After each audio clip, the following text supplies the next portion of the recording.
You think those bright, colorful baby toys sitting in your nursery right now are safe because they passed government regulations. They're not. I spent 40 years as a clinical psychologist working with families, and I've watched 3 generations of parents make the same catastrophic mistake, trusting that approved means harmless. The toy your baby is chewing on this very second could be leaching endocrine disruptors into their developing brain, and you'd never know it until the damage is already done. Let me tell you something that'll make your blood run cold. According to a 2019 study published in Environmental Science and Technology, researchers found that 73% of recalled baby toys contained phthalates at levels exceeding safety limits. But here's the kicker. These toys had all received initial safety certifications. The Consumer Product Safety Commission recalled them only after children were already exposed, some for months or even years. Your baby's brain is developing at a rate of 700 neural connections per second during the first year of life. Every molecule of toxic chemical that crosses the blood-brain barrier during this critical window doesn't just cause temporary harm. It rewires neural pathways permanently. I'm going to walk you through 10 specific toys that were marketed as safe, that parents like you bought in good faith, and that turned out to be ticking time bombs in your child's playpen. But more importantly, I'm going to teach you exactly what to look for so you can identify the warning signs before the next recall happens. Because here's what the toy industry doesn't want you to know. By the time a recall is issued, your child has likely already been exposed. We're going to change that today. The first toy that should terrify you is the bright yellow teething ring that was pulled from shelves in 2018. This wasn't some cheap knockoff from a sketchy website. This was sold at major retailers, had the ASTM safety certification stamped right on the package, and cost $30. Parents bought it specifically because it claimed to be BPA-free and non-toxic. What they didn't know was that the manufacturer had simply replaced BPA with BPS, bisphenol S, which research from the University of Texas Medical Branch showed in 2013 disrupts cellular function in ways nearly identical to BPA. The molecular structure of BPS allows it to bind to estrogen receptors in the body, triggering what's called xenoestrogenic activity. In plain English, it mimics estrogen. When a 6-month-old baby, whose endocrine system is still forming, chews on this ring for 20 minutes a day, they're flooding their system with synthetic hormones that their tiny body interprets as real estrogen. This doesn't just affect girls. Boys exposed to xenoestrogens during infancy show altered testosterone production patterns that persist into adolescence. The study that finally triggered the recall found that babies using this teether showed urinary BPS levels 11 times higher than babies who hadn't been exposed. Now, here's what you need to understand about how these chemicals actually work in your baby's body. And I'm going to get specific because this is exactly the kind of information the toy companies hope you never learn. When your baby puts that teether in their mouth, the warmth and moisture create the perfect conditions for chemical leaching.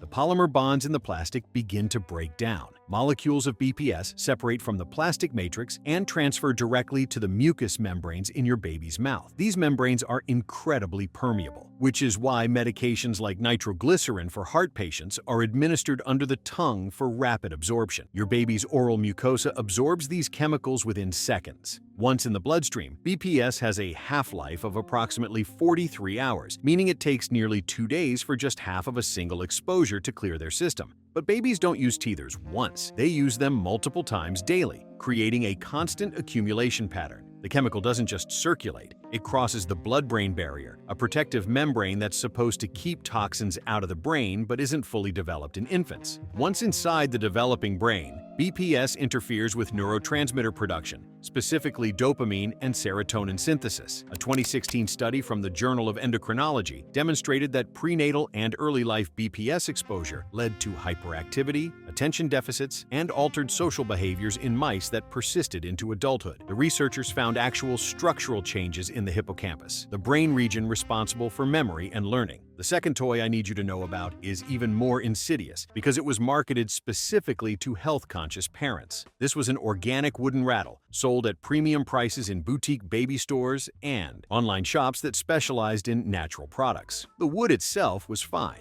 The problem was the paint. The manufacturer used what they called natural dyes, and technically they were natural, derived from plant sources. What they failed to disclose was that these plant-based dyes contained heavy metals used as fixatives to make the colors permanent. When the Consumer Product Safety Commission finally tested these rattles in 2020, they found lead levels of 2,400 parts per million. The federal limit for children's products is 100 parts per million. This rattle had 24 times the legal limit of lead. Lead poisoning in infants is particularly devastating because of something called the critical window of vulnerability. Between birth and age 3, the human brain undergoes explosive growth, increasing from about 400 grams at birth to roughly 100 grams by age 3. This growth isn't just size, it's the formation of everything that makes your child who they will become. Their ability to learn, to control impulses, to process emotions, to form memories. All of this is being built from scratch during these first 3 years. Lead disrupts this process at the most fundamental level. It interferes with the creation of myelin sheaths, the fatty coating around neurons that allows electrical signals to travel quickly and efficiently. Without proper myelination, neural signals slow down. A 2003 landmark study published in the New England Journal of Medicine followed children with low-level lead exposure and found that every 1 microgram per deciliter increase in blood lead levels corresponded to a 0.5 to 0.7 point decrease in IQ. That might not sound dramatic until you understand that these children were mouthing objects like this rattle multiple times daily. The lead doesn't just affect intelligence, it permanently alters the prefrontal cortex, the brain region responsible for executive function, impulse control, and decision-making. This is why longitudinal studies have found correlations between childhood lead exposure and increased rates of criminal behavior, substance abuse, and mental health disorders decades later. The damage isn't just cognitive, it's behavioral and emotional, and it lasts a lifetime. Here's what I want you to do right now, and I'm serious about this. Pause this video, go to your baby's play area, and look at every wooden toy. If it's painted, if it has any colored coating, and if you don't have documentation proving the paint is certified lead-free, get rid of it. Not tomorrow, now. I don't care if it was expensive. I don't care if it was a gift from someone you love. The monetary value of that toy is nothing compared to the cost of even a single point of lost IQ or compromised impulse control in your child. Leave a comment below telling me where you're watching from and whether you found any wooden toys that you're now questioning. I want to know how widespread this problem is. The third toy is one that absolutely shocked me when I first learned about it because it involved magnets. This was a set of building blocks marketed for babies aged 12 months and up. The blocks contained small, rare earth magnets that were supposed to click together, supposedly helping develop fine motor skills.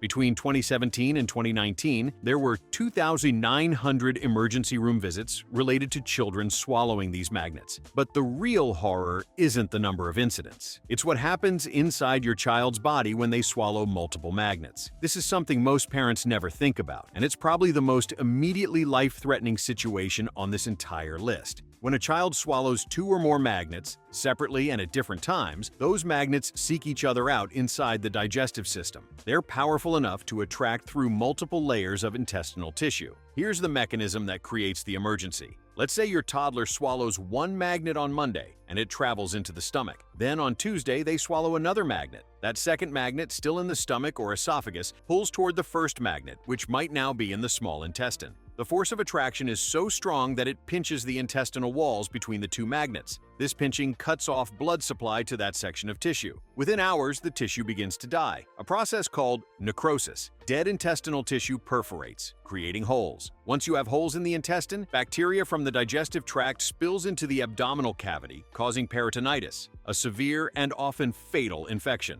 Children have died from this. More commonly, they require emergency surgery to remove sections of dead bowel. A 2014 study in the Journal of Pediatric Surgery reviewed 114 cases of magnet ingestion, requiring surgical intervention. 78% of these children required removal of dead intestinal tissue. The average child underwent. Some of these children now have short bowel syndrome, meaning they lost so much intestine that they'll need IV nutrition for the rest of their lives. They can't absorb enough nutrients from food because they don't have enough functional intestine left. The manufacturer knew these magnets were dangerous. Internal documents revealed during lawsuits showed that they had received reports of injuries but continued selling the toys. They finally issued a recall only after multiple deaths and after Congress threatened legislation. If you have any toys with small magnets in your home, any toys where magnetic pieces can detach, throw them away immediately, not in the trash where your toddler might find them. Break them and dispose of them permanently. The fourth toy hits different because it appeals to parents trying to do everything right. Parents who want to avoid screens and technology and give their children old-fashioned imaginative play. This was a plush stuffed animal, a teddy bear, sold by a company with a reputation for quality. The recall happened in 2019 after 3 babies nearly suffocated. The problem was the eyes. They were plastic safety eyes, the kind that snap into the fabric and supposedly can't come off. Except they did come off. Once detached, these eyes became the perfect size to lodge in a baby's throat. They were too large to swallow completely, but too small to cough up easily. The diameter was approximately 15 millimeters, which is in the danger zone for infant airways. Let me explain exactly why objects of this size are so dangerous. The human trachea, the windpipe, has a diameter that varies by age. In infants under 1 year, the trachea is roughly 4 to 5 millimeters in diameter. By age 2, it's about 7 millimeters. An object of 15 millimeters can't enter the trachea fully, but it can lodge at the entrance, blocking the airway. This creates what's called a ball valve effect. Air can sometimes squeeze past the object going in when the baby inhales, but when they exhale, the object blocks the airway completely. This means oxygen gets trapped in the lungs and can't escape, causing the lungs to overinflate while simultaneously preventing fresh oxygen from entering. The baby experiences hypoxia, oxygen deprivation, while their lungs are actually full of air. Parents see their baby breathing in, but not breathing out. The color changes follow rapidly. Within 1 minute of complete airway obstruction, cyanosis begins. The skin, especially around the lips and fingernails, turns blue. Brain cells begin dying after 4 minutes without oxygen. Permanent brain damage occurs after just 6 minutes. The parents who saved their babies did so because they immediately called 911 and performed back blows. But several parents told investigators they initially thought their baby was just choking on food or spitting up, and they lost precious seconds trying gentler interventions before realizing this was a complete airway obstruction. Here's what you must check on every stuffed animal your baby has access to. Pull on every eye, every nose, every button, every decorative element with significant force. If it moves even slightly, if you feel any give at all, that toy is not safe. The problem is that safety standards test these attachments when the toy is new, but nobody tests them after 6 months of a baby chewing on them, after dozens of wash cycles, after the constant pulling and yanking that normal play involves. The attachment points weaken over time. A toy that passes safety standards when manufactured might fail catastrophically after 3 months of use. Check these toys every single week. Make it part of your routine, the same way you check smoke detector batteries. And I want to hear from you in the comments. How many of your stuffed animals failed this pull test? How many had elements that moved when you pulled on them? This information matters because it tells us how widespread this issue really is. The 5th toy represents a category that most parents consider among the safest: rubber bath toys. The classic rubber ducky has been a symbol of safe, innocent childhood for generations. But in 2021, a major manufacturer recalled millions of bath toys after testing, revealed they contained phthalates, and that the interior of the toys, which gets wet during bath time, was growing toxic mold. Let me break down both of these problems because they represent different types of danger that work in different ways inside your baby's body. Phthalates are plasticizers, chemicals added to rubber and plastic to make them soft and flexible. That squeezable softness that makes a rubber ducky perfect for a baby's grip exists because of phthalates. The problem is that phthalates are endocrine disruptors. Multiple studies, including comprehensive research published in Environmental Health Perspectives in 2017, have documented that phthalate exposure during infancy correlates with altered reproductive development, particularly in boys.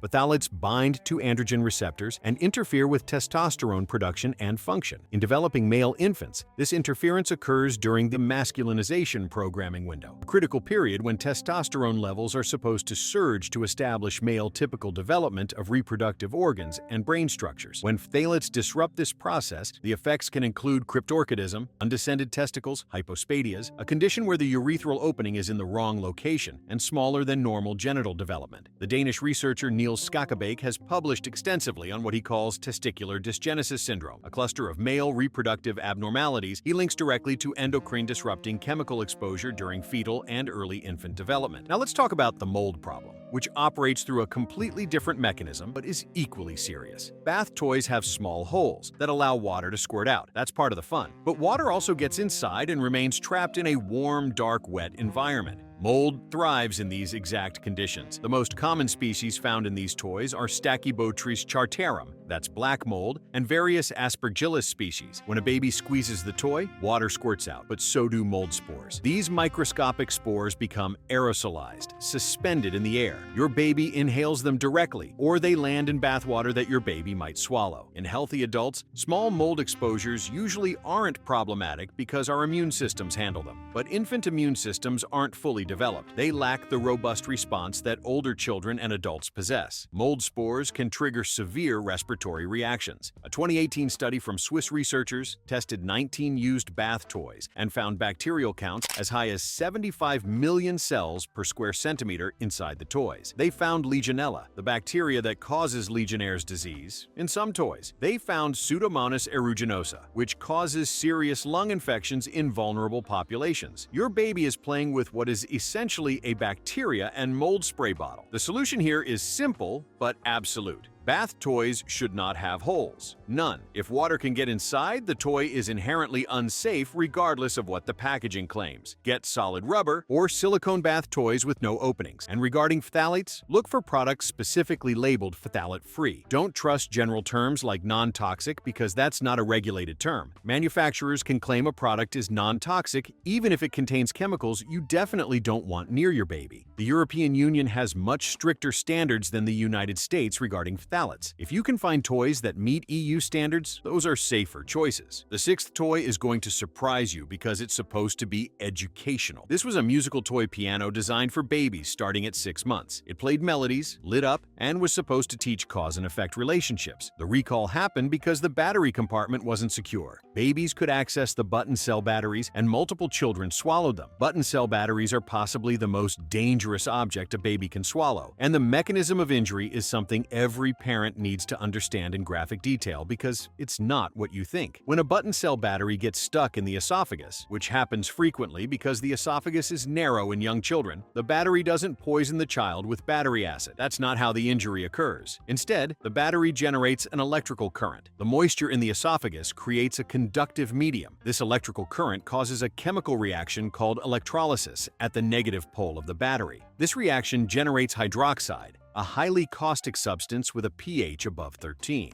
This hydroxide production begins within minutes and creates a severe alkali burn that destroys tissue rapidly. The esophageal wall begins to break down. Researchers at the National Capital Poison Center conducted experiments using chicken breast tissue to simulate what happens in the human esophagus. Within 2 hours, a 20mm lithium battery created a hole completely through the tissue. In living children, this means the battery burns through the esophagus and into whatever structure lies behind it. Often, that's the aorta, the major artery carrying blood from the heart. When the battery burns through into the aorta, the child bleeds to death internally. This has happened to multiple children. In other cases, the battery burns into the trachea, creating a connection between the esophagus and airway that requires extensive surgical repair and sometimes cannot be fully fixed. A 2020 review published in JAMA Otolaryngology found that from 2010 to 2019, there were more than 70,000 emergency room visits for button battery ingestions in children under 18. And the severity of injuries was increasing because newer batteries are larger and more powerful. The symptoms initially look like simple illness. The child might drool, refuse to eat, seem fussy. Many parents don't immediately think battery ingestion because they didn't witness it and because those symptoms are vague. By the time the severity becomes apparent, significant damage has already occurred. The terrifying reality is that even after the battery is removed, the chemical reaction it triggered continues. The tissue damage progresses for days after removal. Children require weeks in intensive care. Many need feeding tubes. Some never eat normally again. If you have any battery-operated toys, check the battery compartment right now. You should need a screwdriver to open it. If you can open it with your fingers or with a coin, the compartment is not secure enough. Babies are incredibly determined when it comes to accessing things they shouldn't have. They will find a way. The seventh toy targets sensory development and was hugely popular among occupational therapists and developmental specialists. These were water beads, small polymer beads that expand when placed in water. They were marketed as a sensory play material, and therapy programs used them extensively. The recall came after multiple children were hospitalized and at least one child died. The problem is deceptively simple but catastrophically dangerous. These beads start small, about 2 millimeters in diameter when dry. When your toddler finds the package and eats one because it looks like candy, that bead enters the digestive system in its small, hard form.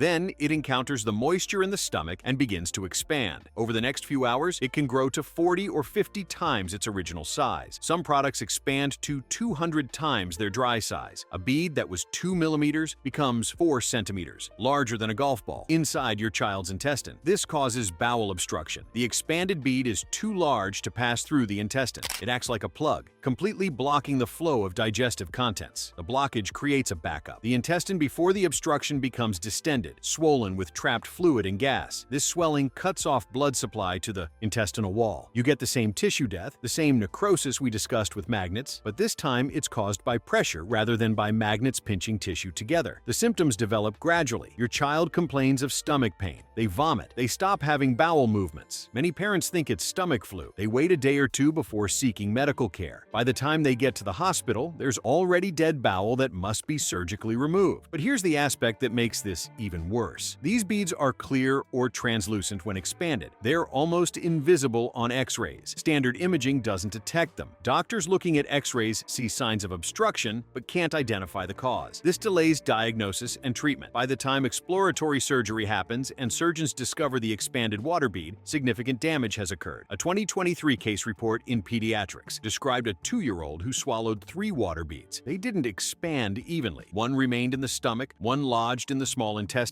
and one traveled to the colon. Each required separate surgical interventions. The child needed 3 different operations to remove all 3 beads. There is no home remedy for this. There is no way to make the bead shrink once it's inside the body. It requires surgery. These products should not be in any home with children under 5 years old. The sensory benefits, whatever they might be, are completely outweighed by the catastrophic risk. If your child's school or therapy program uses these, advocate for alternative sensory materials. There are dozens of safe options that provide similar sensory input without the risk. The 8th toy is particularly insidious because it's designed to help with teething pain, and it was sold by a major brand name company. This was a teething necklace worn by the baby made of amber beads. The marketing claimed that amber releases succinic acid when warmed by body heat, and that this acid has analgesic properties. Let me be absolutely clear. There is zero scientific evidence that amber teething necklaces provide any pain relief whatsoever, but they do provide very real dangers. 2 of them. First is strangulation risk. Multiple babies have died when these necklaces caught on objects during sleep or play. The necklace tightens around the neck, cutting off blood flow and air. Death can occur in as little as 3 to 4 minutes. Second danger, the beads themselves. If the string breaks, which it often does because babies pull on everything, the beads scatter. They're the perfect size to lodge in airways. The American Academy of Pediatrics has explicitly stated that these necklaces pose significant risks and provide no benefit, yet they're still sold widely, often in stores that market themselves as natural or holistic. The 9th toy should make every parent reconsider how they think about toy safety testing. This was a crib mobile, one of those rotating mechanisms that hangs over the baby's crib and plays music. This particular model was recalled because the attachment mechanism failed. The entire mobile fell into cribs, landing on babies. Multiple infants suffered skull fractures and traumatic brain injuries. The mobile weighed over 2 pounds. When it fell from 3 feet above the crib, it struck with considerable force. An infant's skull bones aren't fused. They're separate plates connected by fibrous tissue. This allows the skull to compress during birth, but it also means the skull provides less protection than an adult skull. A blow that would cause a bruise in an adult can fracture an infant's skull. Once the skull fractures, bone fragments can be driven into brain tissue, causing hemorrhaging and permanent brain damage. The babies who survived these incidents faced months of recovery and uncertain long-term prognosis regarding developmental delays and neurological function. The 10th and final toy represents the newest category of danger, and it's something many parents don't even think of as a toy. These are tablet and smartphone cases designed for babies. Brightly colored silicone cases with handles that supposedly make it safe for babies to hold these devices while watching educational videos. The recall happened because the silicone material degraded quickly, and babies were biting off pieces and swallowing them. But beyond the choking hazard, we need to talk about what screen exposure does to infant brain development, because this is where my training as a psychologist becomes directly relevant. The American Academy of Pediatrics recommends no screen time for children under 18 months, except for video chatting. This isn't arbitrary. Brain imaging studies using functional MRI have shown that screen time in infancy literally changes brain structure. Research by John Hutton at Cincinnati Children's Hospital, published in JAMA Pediatrics in 2020, found that children who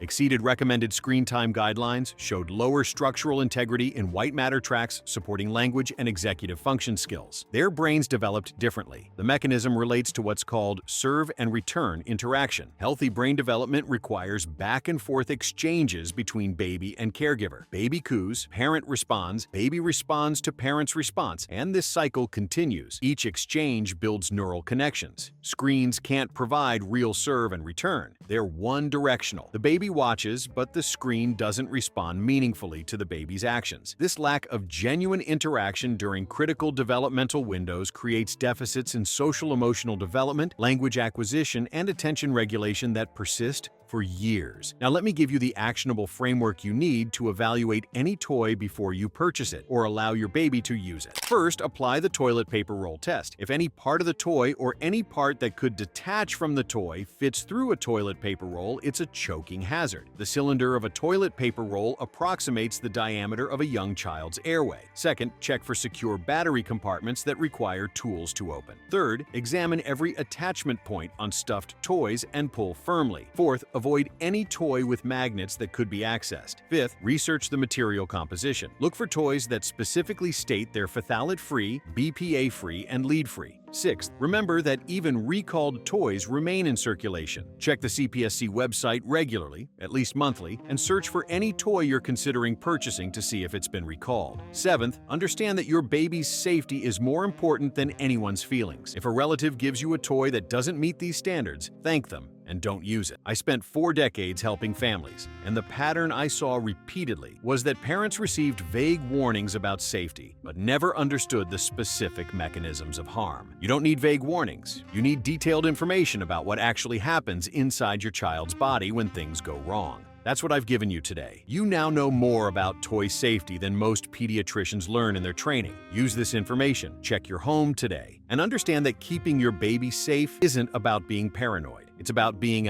informed and acting on that information decisively. Leave a comment telling me which of these toys surprised you most and whether you found anything concerning in your own home. Your experience might save another parent's child.